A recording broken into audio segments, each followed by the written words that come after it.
I was listening the first session, and it was very interesting that the first session set the stage for the discussion of this session.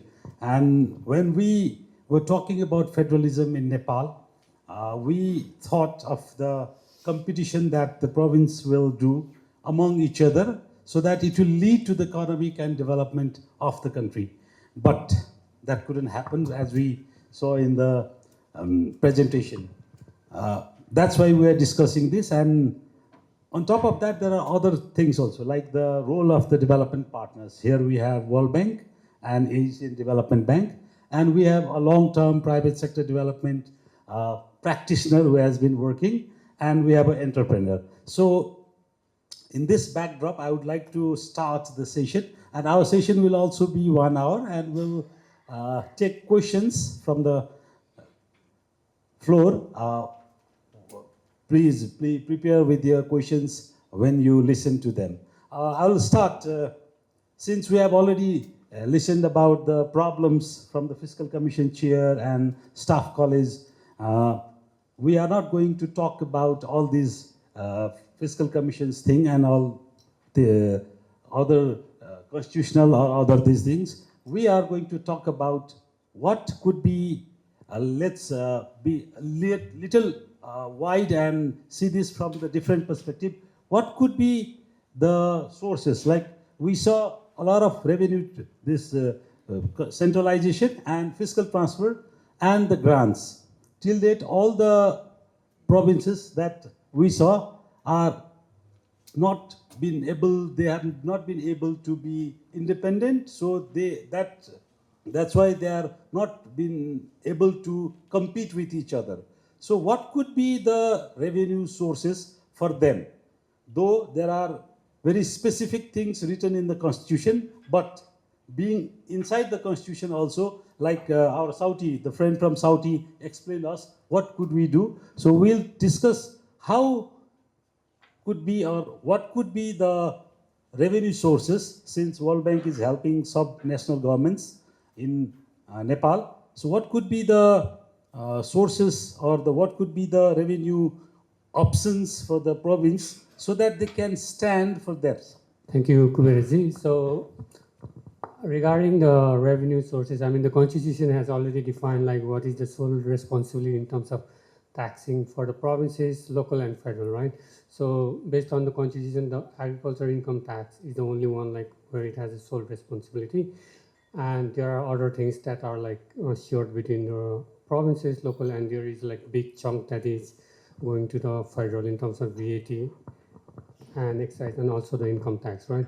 So the question here is like, this is again by Constitution. So now if we are going to talk like of like talking within the limit of what is given in the Constitution, what we have to focus here is like strengthening what we have already defined in the Constitution. For example, going back to the agriculture income tax, I mean, we have done stories, and those are like, some of them are already like published in what we call as Nepal Fiscal Federalism Update, which is our core analytical report. So where we highlighted that like, it's not just about like finding the additional source of revenue, but also like trying to leverage the existing kind of like source of revenue. Going back to agriculture income tax, so where we see that like it's vastly underutilized. So I was looking at the FY 24-25 data. What we see, like only 2 provinces have collected data on agriculture income tax. I mean, there might be different reasons for that.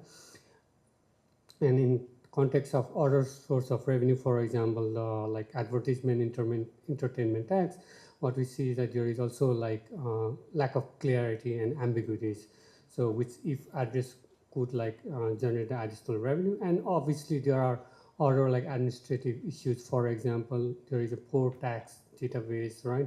And there is like a lack of trained like provincial staff in the context of revenue administration. And then is obviously even at the federal level, there is like lack of, you know, like what we call as enforcement, right? And tax administration and also the compliance. So So once the provinces will be able to leverage those like administration in terms of addressing, then the province will be able to like gain like what or like achieve the additional gains. That's my thinking. Thank you. We'll come in the second round that what could be the alternatives. Like the Fiscal Commission chair also told us that this is the time that we have to revise or review the constitution and give more power to the province level if we want province to act as a province or as a structure. Otherwise, there are totally a negative side of that. It's only the political management, it's not delivering anything. So we don't need province level. So this kind of interpretation has been going around. So to empower the province, what could be other sources and how can we work on that? We'll come to the next round. I'll go to the Asian Development Bank. Given Nepal's current economic, this uncertainty and relatively weak private sector. So private sector, though we say 82% contribution in the economy is from private sector and all these things, and private sector is doing really good also, but again, it comes to the skill and other capacity building and all these things. So what specific provincial level policy actions could most effectively restore this investor confidence? And also in the backdrop of this Gen Z movement, the private sector has a very low confidence in the history. It's what they say.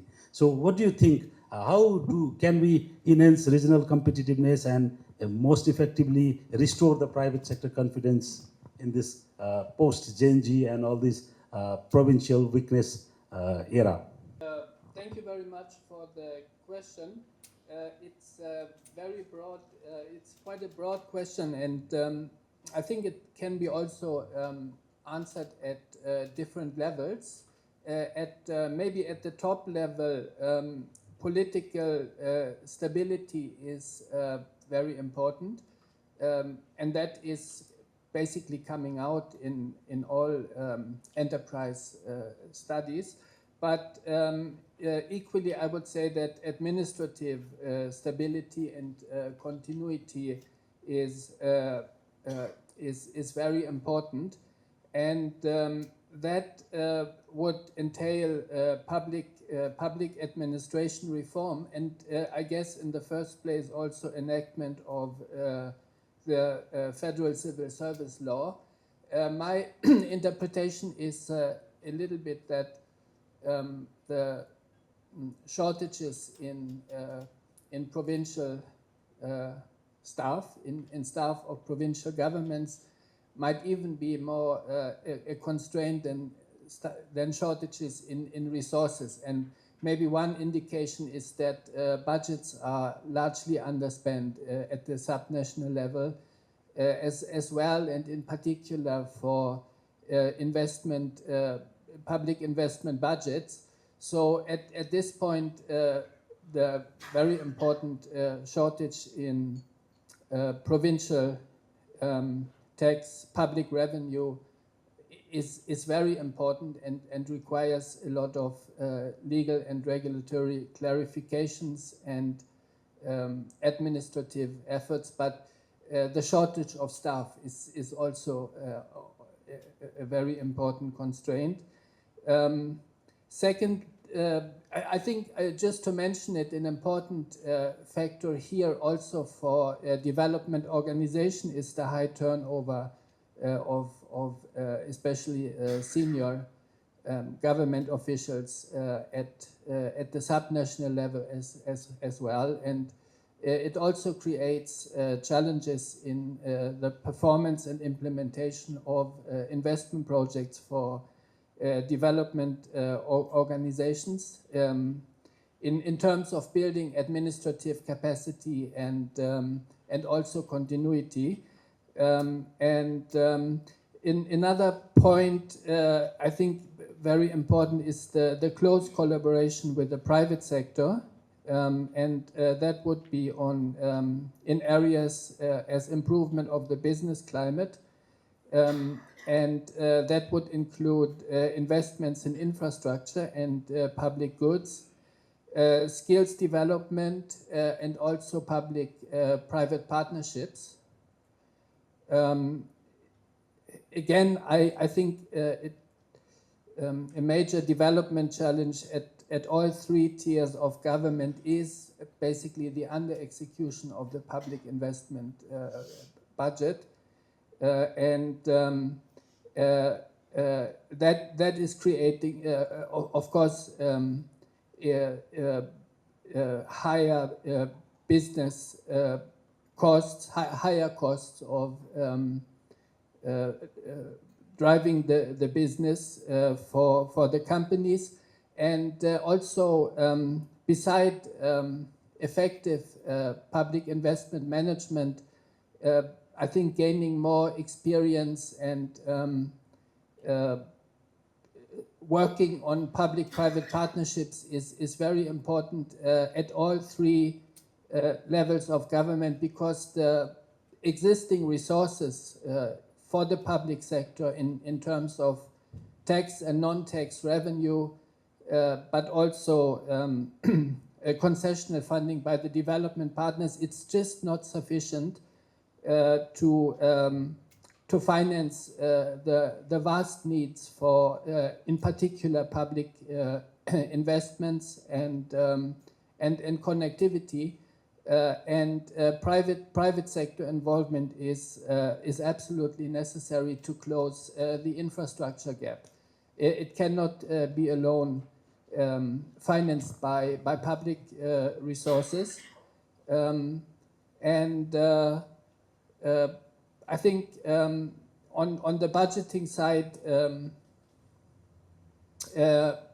again, very important is capacity building and project cycle management for public investment projects, public investment spending, planning, and building effective project banks, public investment programs with pre-feasibility studies, building capacity for feasibility studies, and better integration of planning and budgeting, and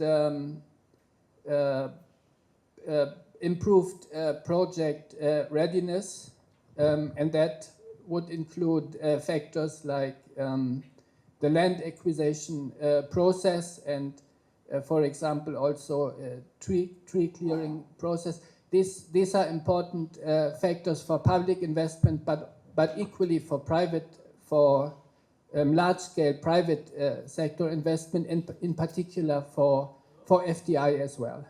Thank you. We'll come to the second round to you. We'll discuss this in broader aspect. I'll go to Ms. Stuti Basniat. She has moved from the development agency to now private sector lending and facilitating agency. So when you go through this Nepal Competitive Index, then therein, if you go to that executive summary, every province, first 2, 3, 4 sentences, if you read, they have this suggestion. What should they do?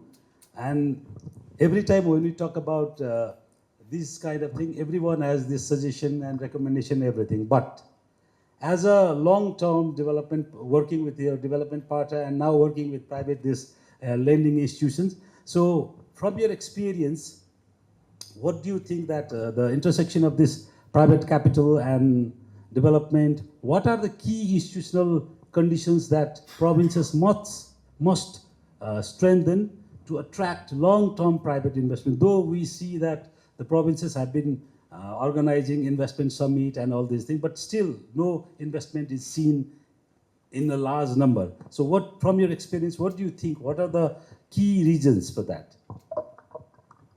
Thank you, Kubera.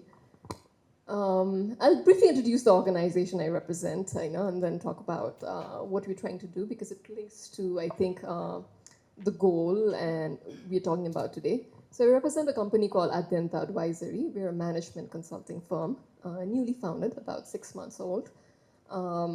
About 17 of us representing different sectors: legal, investment, business, development sector, media. We came together June last year to basically set up a consulting firm, an advisory firm.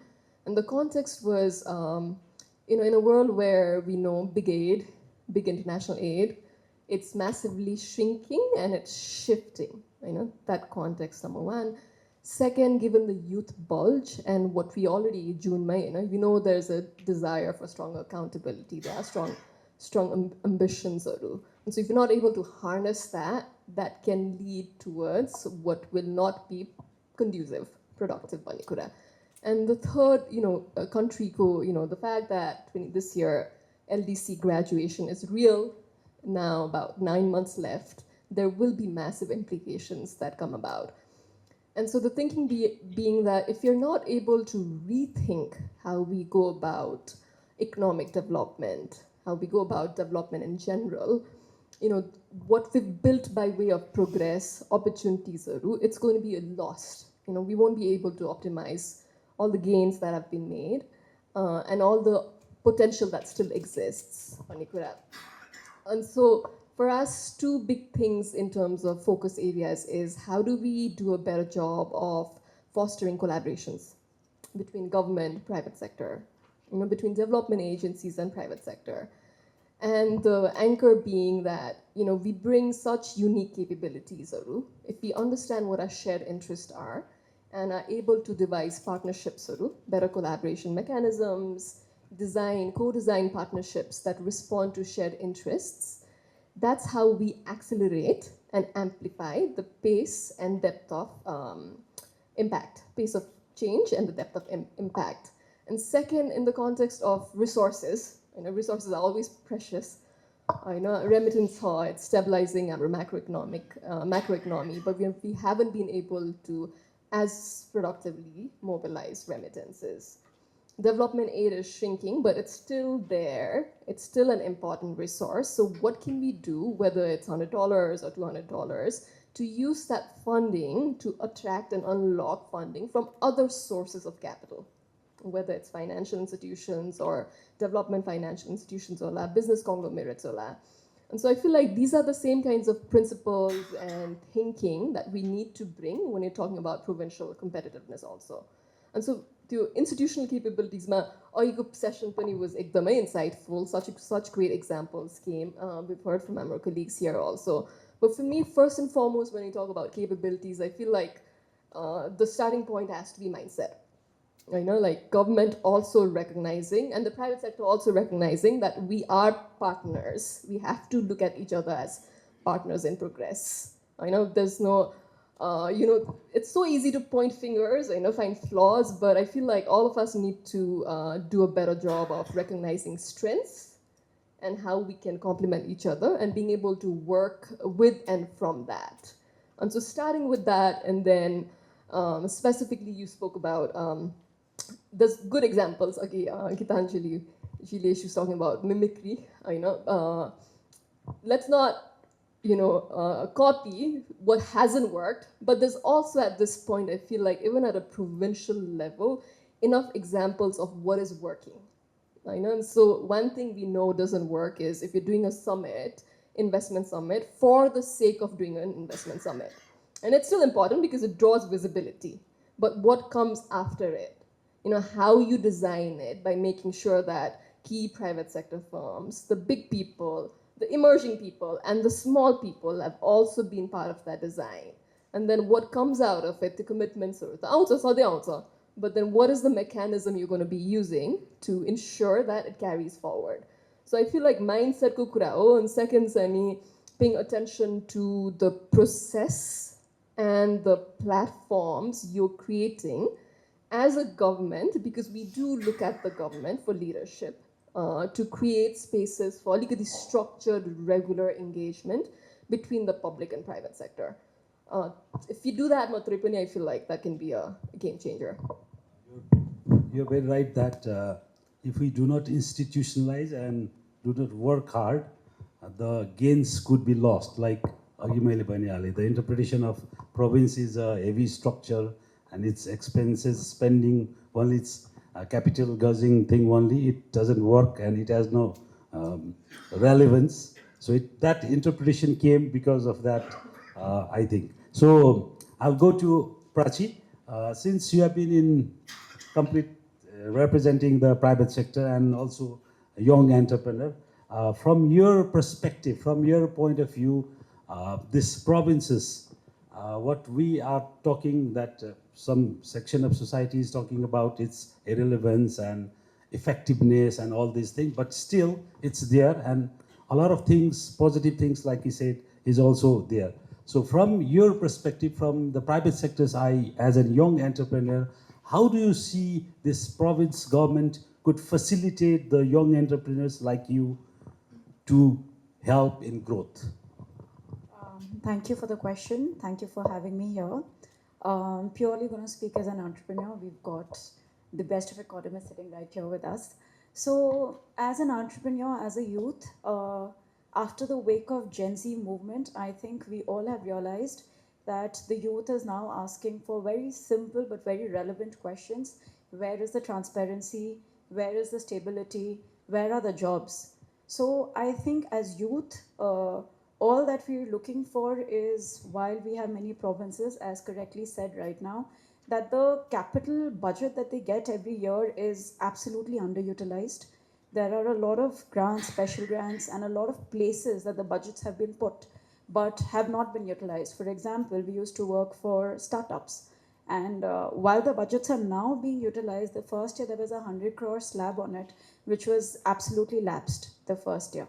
Similarly, there are a lot of other budgets that are within DOI, but spread across various small sectors, like some may be within Gharelu, some may be somewhere. So while we were with them, this was something very interesting that they told us, that in many provinces, their legal regime is that they will put in an invite on the newspapers that we have this certain budget, please come apply for it. So while there are applications for a few, no applications for others, the relevance of that budget spent is not there. So the audit mechanism is failing. While the budget is spent, there are many irregularities in the audit. So even if spent, there is no transparency. So that is one of the major questions. For youth, there are a lot of migrations that we see happening to either Bagmati or out of Nepal completely. While there are 7 provinces, each have their own unique selling proposition. Like Bagmati could, look at a lot of industrial hubs, digital infrastructure, and a lot of IT relevant. We've got the best of IT graduates, but leaving Nepal and going elsewhere. But if Bagmati could look at bringing those industrial parks in, definitely public-private model, which we've been lobbying forever, incubation centers. So I think that can really help people stay here. In Sudar Pashchim, medicinal herbs, we've got cross borders over there. In if we're even looking to go to Madhya Pradesh province for manufacturing, policy stability. When an entrepreneur is looking, for that matter, youth who's come back is looking to plan his business, they're looking at a 8 to 10 year down the road plan. But if the policies are changing every 2 years, the business that felt relevant today does not feel relevant after 2 years. So they fail, they back to ground zero, and then they need to leave. So such policies that remain constant for the next 10 years, you've made your business, you've made some money out of it, and then if there is a sort of policy change because of economic factors, they are well understood. Infrastructure, a lot of provinces are doing investment summits, but an entire ecosystem is required. Only by doing an investment summit may not help, like you mentioned, but an entire ecosystem, like I'll give you an example of Germany, Bavaria. It built an entire mechanical ecosystem, mechanical engineering ecosystem, BMW, Mercedes, all of them are there because it's not only about people over there, but also vocational training, skilled laborers, which is missing completely in Nepal. If there are youth who are given vocational training, skilled labor training, they wouldn't want to go out, right? They could stay here. So while I could speak a lot, I'll stop now. Thank you. One thing that what you said and what the madam said in the earlier session, every province should brand itself in accordingly so that they will bring investment focusing on that area. So which is not happening in last 10 years. So we say that in 10 years, in a decade, we have come a long way, but we have not gone anywhere. We have reached nowhere. So in this thing, I'll come to the Nayanji. Nayanji, for the second question, After all these a decade of experience of Nepal's administrative capacity building and all this, World Bank is also helping in a lot of capacity building things, working in sub-regional, and I think recently you have done something in Gandaki province also. So with that example, how can this process of making province stand out or making the provinces more competitive, how from the experience of World Banks in other country also, how can you, what do you suggest, what do you recommend? So thank you once again. So I mean, recently the bank has engaged with Gandaki province, as you mentioned, on what we call as a subnational PFM assessment, and the ADB is doing on the models, which I understand is about to be completed. And also, like, we have also engaged with the provinces on something called as provincial climate, provincial PICA, provincial investment climate assessments, and which highlights, like Jan was earlier telling about the importance of the private sector, right? So first, let me focus on like some of the recommendation coming from that private investment assessment report. So where the focus was mainly on two things. I mean, there are a lot of recommendations, so let me focus on like two, I mean, reforms that are mainly broadly fall onto two areas. One is what they call as institutional regulations and basic infrastructure, right? So in terms of basic infrastructure, the recommendation was like to close connectivity gaps. For example, in terms of modest, this could be like building more roads, or like for other provinces, depending on like whether they have more, they need more ICTs, like more hydropower or electricity kind of things. That's one thing. And on the second thing, the report's recommendation was more on like institutions and regulations. Again, this report was released before the Gen Z event, so it's more relevant. So in terms of institution and regulation, the recommendation was to like gradually digitize, the G2B, like government to business services, and focus more on the transparency. And when we mean the transparency, it's like around the provincial regulations, acts, and everything, like fees, tax structure, like everything from service standards and the key performance indicator. So that's one thing. And going back to the Gandaki PFM assessments, so it's already evident, like based on our discussion, is like provincial spending is like, like huge, like underspending. Like if you just look at the past 5 years, like around 30%, but it should not be also surprising given like the federal government itself is like underspending by more than 15%, right? So, and then we try to analyze this kind of issue in our Nepal Fiscal Federalism report, and we have analyzed a lot of drivers, and based on those, we also did provide reforms. The important one is like the lack of linkage between what we call as annual budget and the medium-term expenditure framework and the periodic plan, right? So when we define the lack of linkage, we are defining in terms of lack of alignment in terms of allocation of the spending across three documents. And obviously, given the problem, the recommendation is to make sure that there is a clear alignment between these three documents. And this is also evident when you look at like the assessment, the Gandaki PFM assessment. So, I mean, there are a lot of things there, but the key thing is like, one is on the policy side is a lack of alignment, and obviously recommendation is to make sure there is a clear alignment. Thank you. Thank you. Like lack of alignment means the budget document, the MTE of midterm, and the periodic plan, the 5-year periodic plan. So that has been talked about in federal government, and that also replicates to the provincial government, what you wanted to say. Okay, thank you. Now I come to Hansen. This NCI report that we saw there, that also highlighted that uneven economic development across these provinces. How can provincial governments overcome these structural disadvantages that we have seen and emerge as competitive economic centers or the economic powerhouse, so that despite all their geographical or other differences, how can they compete with each other? Right. I think we can also see it a bit from the other perspective that there are a lot of is a lot of provincial diversity and also comparative advantages between the provinces which can be leveraged. There is a lot of diversity across provinces, which for all of them is a major strength and offering distinct pathways for growth if they are supported through provincial strategies. Madhesh province, for example, has a strong potential in agriculture, agri-processing through building value chains is a huge potential. Food systems, logistics, and cross-border trade, with opportunities to shift from raw production towards higher value-added agribusiness and job creation.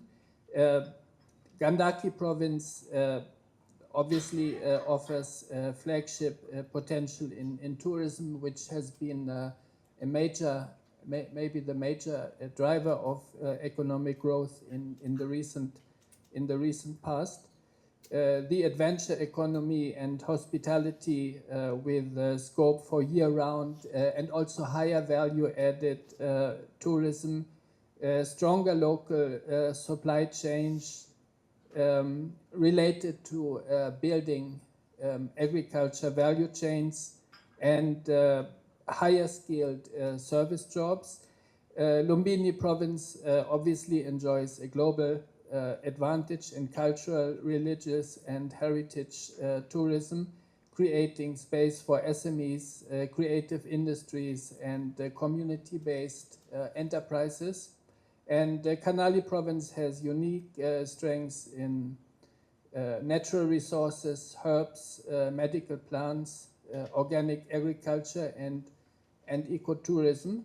But of course, as also Sudapashim province is requiring investments in connectivity and targeted investment to better utilize natural resources for sustainable livelihoods.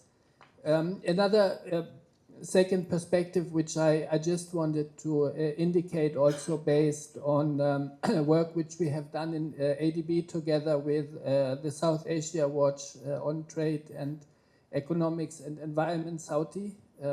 Executive Director Paras is here, who has led the research on identifying enabling factors and constraints for exports, which is, I think, particularly important for the private sector to shift to a different growth model, a bit away from the remittance driven economic growth and private consumption to more productivity and investment driven growth and higher productivity and also better quality works. And some of the factors which we have identified, number one was actually access to finance, which companies, especially SMEs, saw as a main constraint.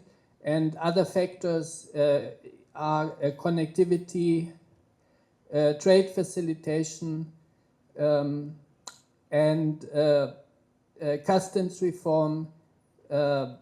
Very important, mentioned by companies, was government support for branding and marketing abroad, and also a module based and demand-driven skills development. These are all opportunities at all three levels of government, which present a lot of opportunities to increase the dynamism and the growth potential of the private sector. Thank you, Hansen. One quick note to the audience. If you have any questions, please do write, and we'll collect it. Like Hansen said, there are so many opportunities in every provinces. Every province offer different major investment avenues, but still they are not getting investment. So as a private sector investment facilitating agency and being work in this sector since long, so what do you think, Studiji, that the Nepal's provinces, why they are not becoming investment ready, or how can these barriers, like he said, these 3, 4, 5 points, how can these barriers can be addressed from your perspective? So many different ways. But I feel like one of the things, let's say, I mean, some provinces, some municipalities have tried this consistently, but we've seen some successes, is the idea of project banks.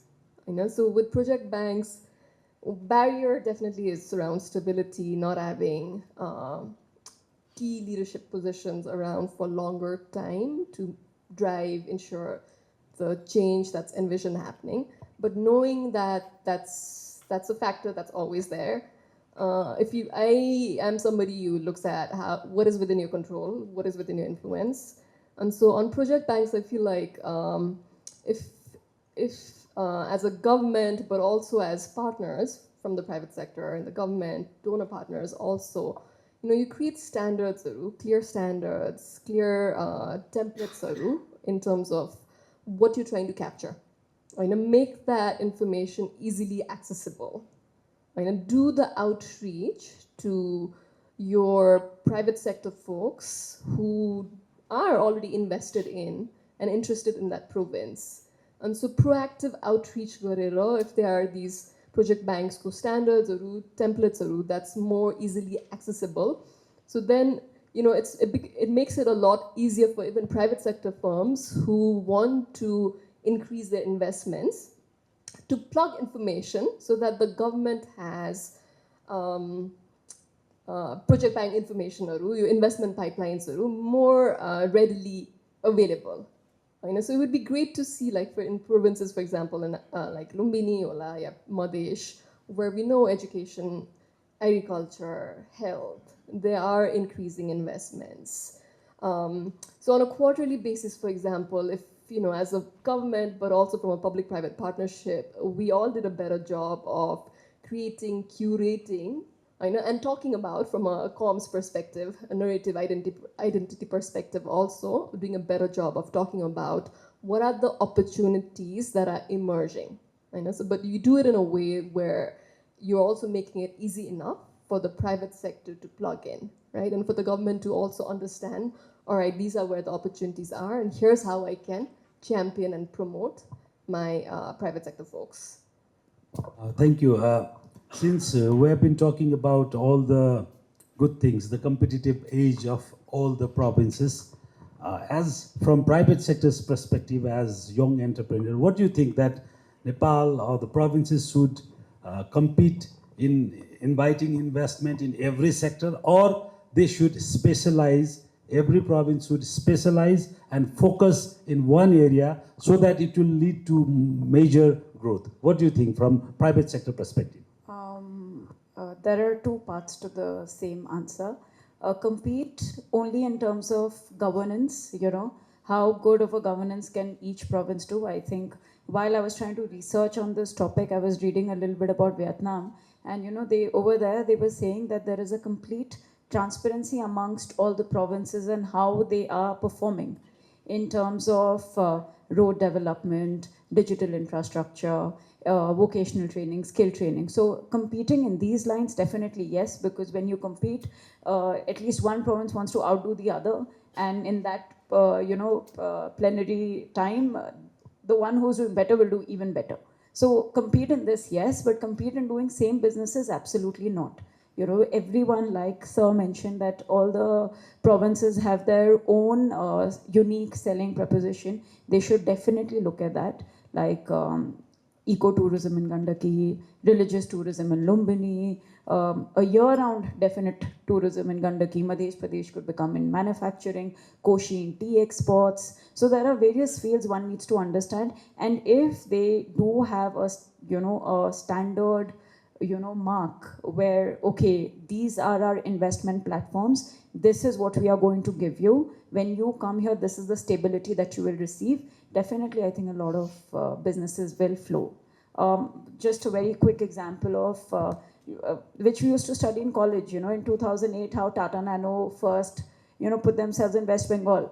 But over there, they were facing a lot of problems in terms of land acquisition, regulatory remarks, and laws were not supporting them. They wanted to make the cheapest car, but they couldn't do that. But at that time, Gujarat was ready, right there, telling them that we will give you land, we will fast track the process, we will there will be no policy changes. I think if something like that can be done, it'll be amazing. You gave just a very good example that the investment decision changed the government of West Bengal and changed the government of Gujarat. And now today we're talking about from vibrant Gujarat to India's total this transformation into development and economic aspect. So I think there are a few questions now. Our friends are collecting, so we'll start taking questions first. Then we'll come to you again. Thank you. If you have any, please do hand over to our friends. So we'll go to the floor first. Then again we'll discuss so that it will be two-way. It won't be much monologue type of thing. There is one question from Basant for ADB and World Bank. So, growth without decent employment creation will not be sustainable. How private sectors, provincial governments, and development partners develop common partnership to achieve that ambition? So this is from Basantji to ADB and World Bank both. So one by one.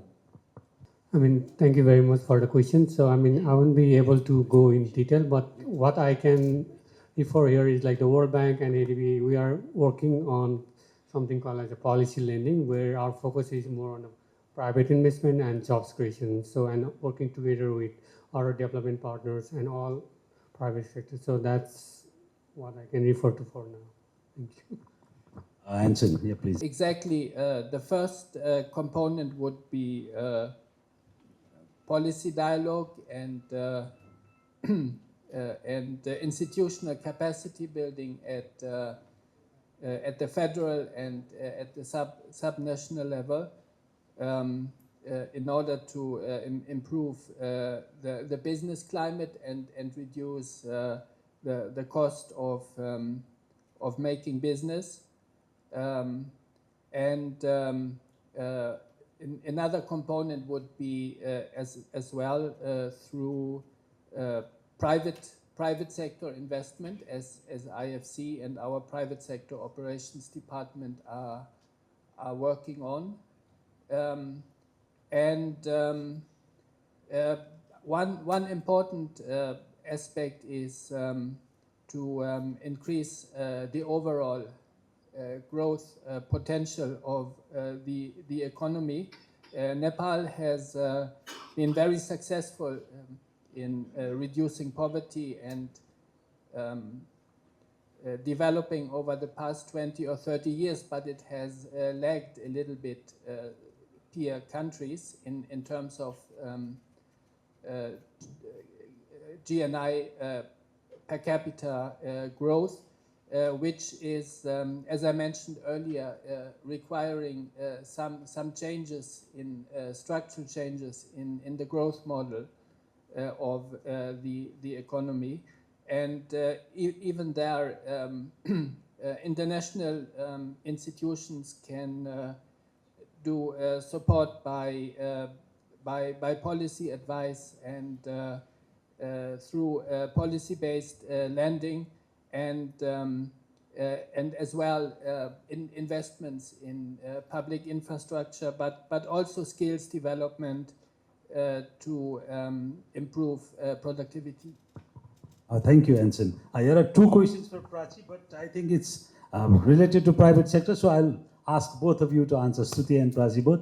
One question, in the context of Nepal, that is current economic environment, what do you see as the biggest structural barriers discouraging investment and entrepreneurship development, particularly for youth-led startups?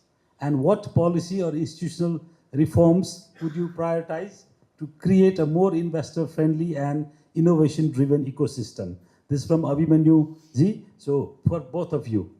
One of the areas where we are focused quite intently as Aadyanta Advisory is through innovation, entrepreneurship, tech ecosystem, looking at what needs to be strengthened by way of connections, capability, and capital. And so we're doing that through a number of different ways.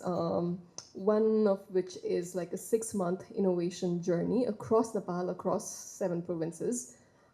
Young innovators, like especially, how do you better connect them to the mentorship they need so that what they're building, and their building capability is pretty impressive. They're building tech solutions that respond to serious socioeconomic challenges around agriculture, fintech, but then Nepal's capability like to get that to succeed, mentorship, linkages to capital, storytelling. How do you enable that by creating a stronger network of companies, institutions from private sector as well as non-private sector firms who come together? So that's one thing we're looking at. Only one way in which you do it is facilitation. Okay, I know when you know what the shared goal is, you look at who are key actors in that ecosystem that we need to bring together, because they also care about this. It's linked to their business values, it's linked to their social values. And so what role can they play, and how do you incentivize them to come to the table and better support, whether it's investment or capability building? And so I feel like that approach and framework is something we've seen work, and it can be replicated. You know, Prachi. I'll answer this really quickly. We can speak in details outside. So in terms of barriers, they are pretty much similar as we all discuss all the time. So I think it's a lot of political instability, a lot of policies that keep changing, and even now we're lobbying for a lot of policies. When you're speaking about startup, tech, innovation, they require a lot of FDI. So the repatriation in FDI is really difficult at this point of time, whereas there is an active work being done on this. Similarly, there's another thing called sweat equity. When you have your company here and at the same time you want to have your business shares outside. So while the policies at this point of time are still worked on, with the new government, I hope, things are better, and let's try and be positive that, there'll be a lot of businesses coming in, more stability. I think that's the best answer. Thank you. Before going to next question, one thing that Prachi said, the repatriation process has been simplified by the central bank recently. But the sweat equity thing is, yes, there is, the new government might work on that. So there is a second question, straight from Prachi will answer. Prachi will answer, then we'll come to Stutiji. Decent work deficit is a major reason for low productivity, high worker turnover, and skills mismatch of the workers, now highly affecting the business and enterprises. How private sector could be a bit generous to create decent work environment which contributes to sustainable growth and growth of private sectors or businesses. Any roles provinces may also play in it? Basanji has asked this to Prachi, so then we'll come to another. I am sorry, I don't think so. I have too much knowledge on this answer to give, but definitely a lot of skill trainings are required. So the more skill training the company can give you, for that matter, if it is available from the government through the many budgets that they have, I think the work disparity can be lowered. I have not understood the question very well, so maybe I'm going to read it later and answer it properly.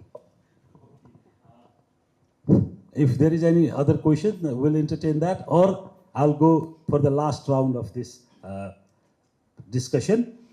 Since we have come out with the takeaway that we need branding of the provinces, we need focus on the provinces to develop their competitiveness. Though political instability that we talk too much about in Nepal, in other countries of the world also, they have seen the changes of government, but they don't talk about that very much nowadays. So I think it should be policy stability rather than political stability. That's my personal this thing. So I'll come to Nayanji, World Bank's view on, in Nepal's this evolving federal system, what are the most urgent 1, 2, 3, 4, 5 reforms that provincial governments must prioritize to restore investors' confidence? Okay, thank you very much. So I would group these more urgent reforms in terms of what you are like restoring investor confidence, and also emerging as a competitive economic house into 4 groups. So one obviously is a governance, like which has been talked a lot here already, and the second is mostly on land administration and land use policies, and then on human capital, which also we briefly touch upon, and again like going back to this underspending, which we use the word budget credibility among ourselves. So in terms of governance, what we think is like for province, again, like this has been discussed a lot, so let me just summarize. So in terms of transparency, again, the publishing the laws, policies, and all these regulatory changes, not just publishing, but also making sure that they are available in an accessible format. For example, maybe machine readable like Excel or CSV, whatever. And also like making sure that there is also the clear transition timelines if there are changes in the laws, like so that business people can expect when the law can actually take into effect, right? And in terms of the governance, again, this standardizing this licensing and permit process, again, with like service standards and also like timelines, like how long it takes to like deliver these services kind of thing. And linking to the governance, also strengthening this anti-corruption kind of safeguards.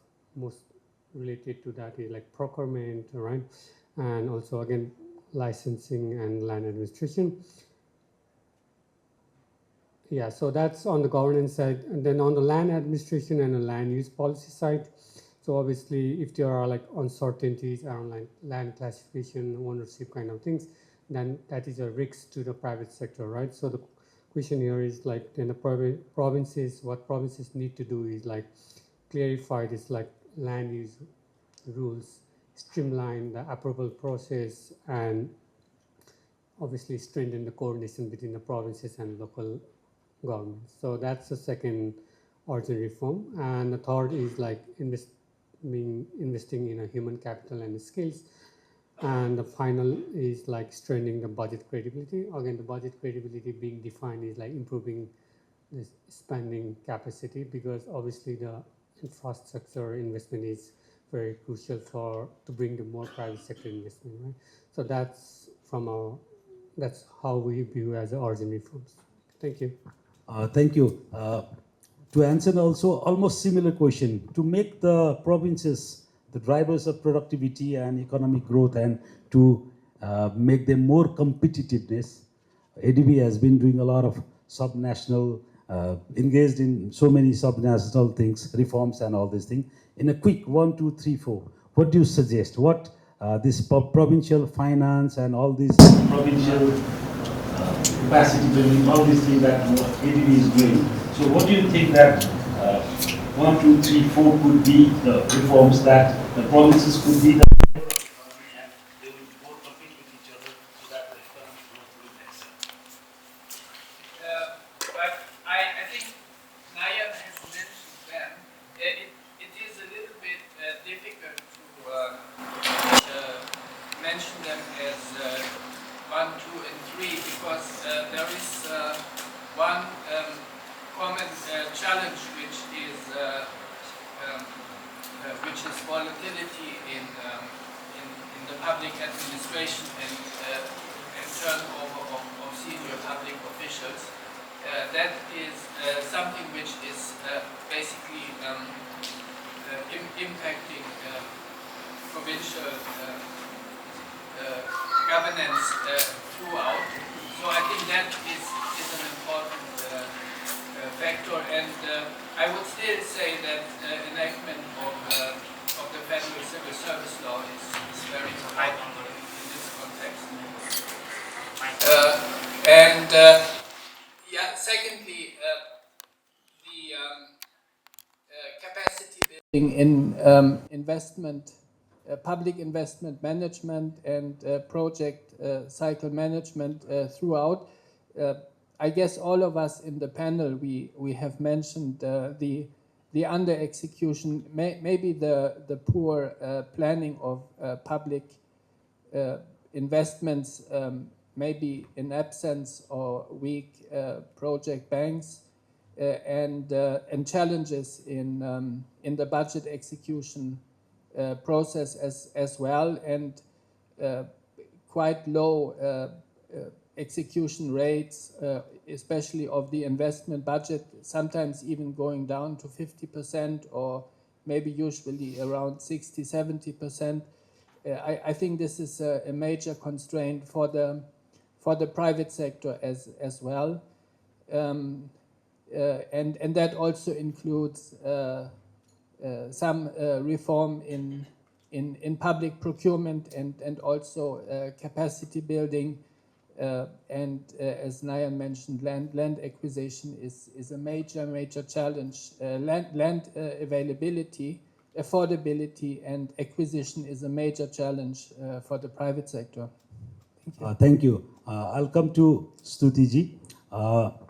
Competitiveness generally means not only attracting the public fund, means transfer from the federal government to the provincial government and again to the local government.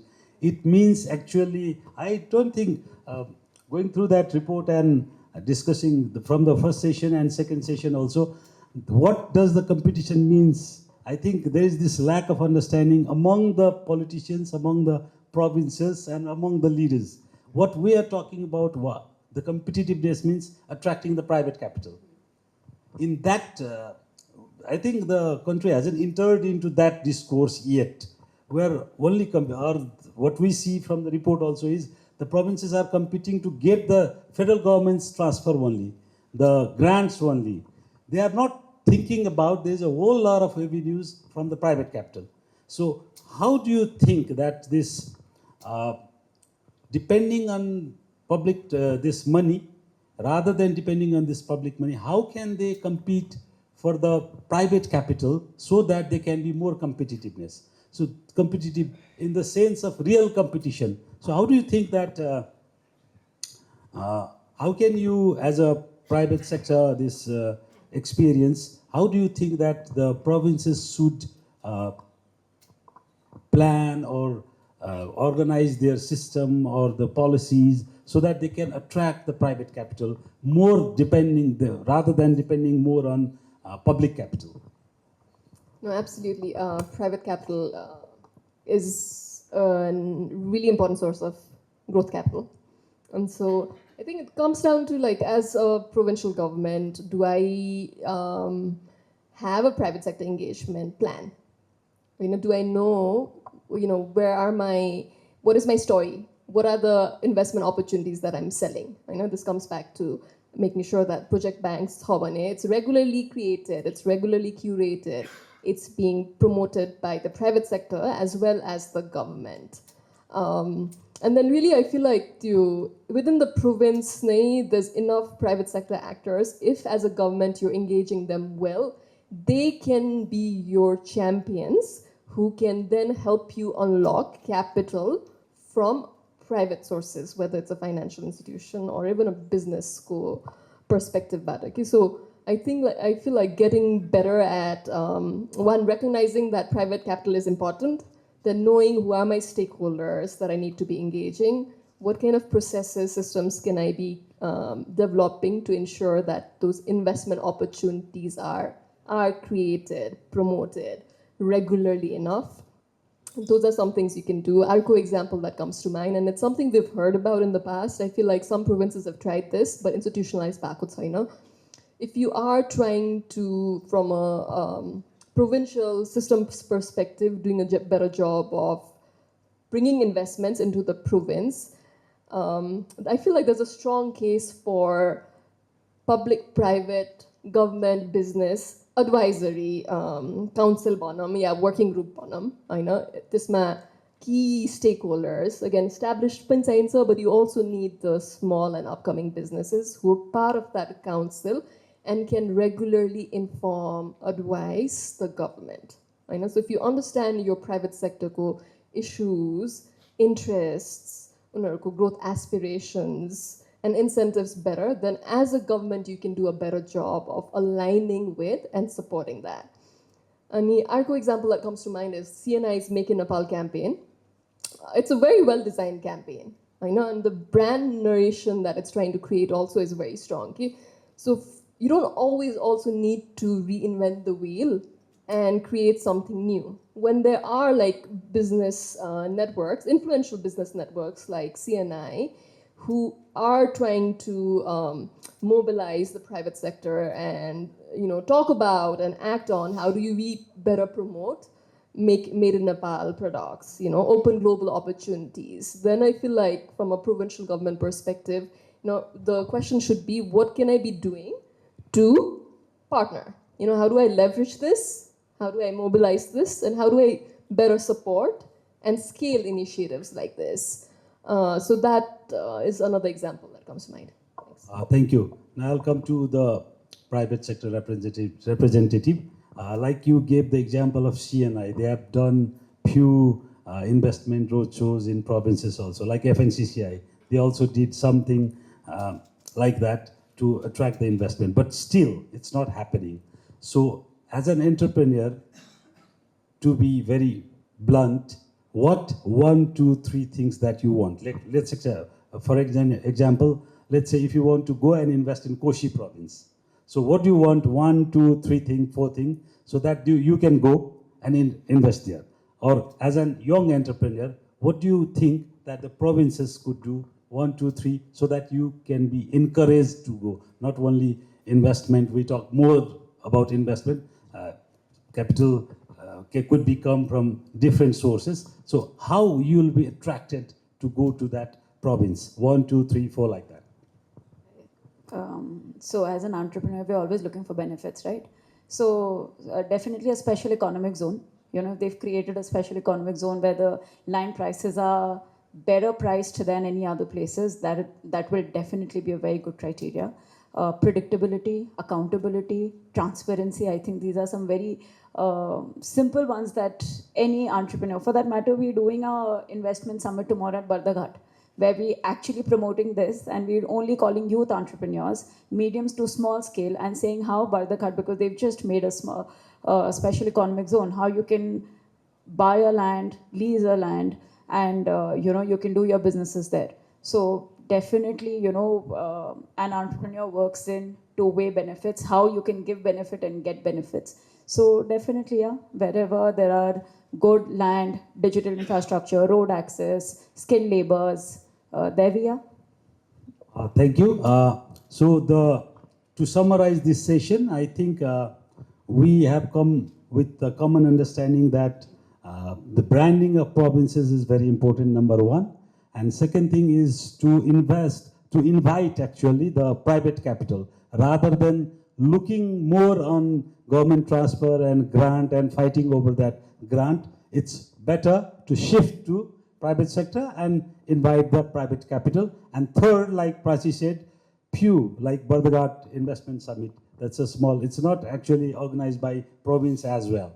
It's a small local government, they are organizing this. So this can create some enthusiasm, this can create some noise, but still the basic things like structural reforms, the infrastructure, the logistic and legal reforms are more important. So with this takeaway, we conclude this session, and thank you, Nipore. With the organizers' permission also, I would like to conclude this program also. So we'll discuss more in the dinner in the networking session. Thank you very much.